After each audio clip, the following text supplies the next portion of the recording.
Bakit po nagre-rekta ito? Kung po natin testerin yung diode. Yung diode. Yung diode niya.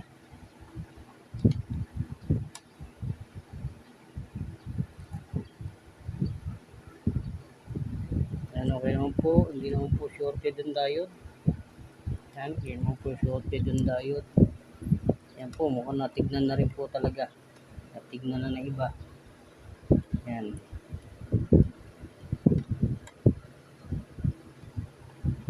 Yan po. Buong po natin mag-tester sa iba. Testerin po natin ng kanyang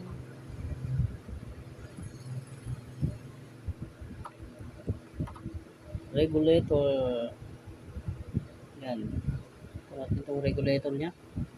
Okay po.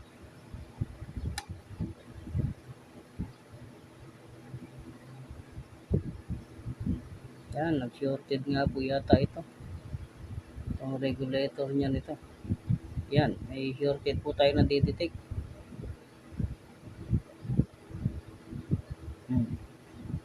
Yan po. Bukan po natin palitan yung pyesa na yun. Yan po, siyempre po, ugutin po natin lahat.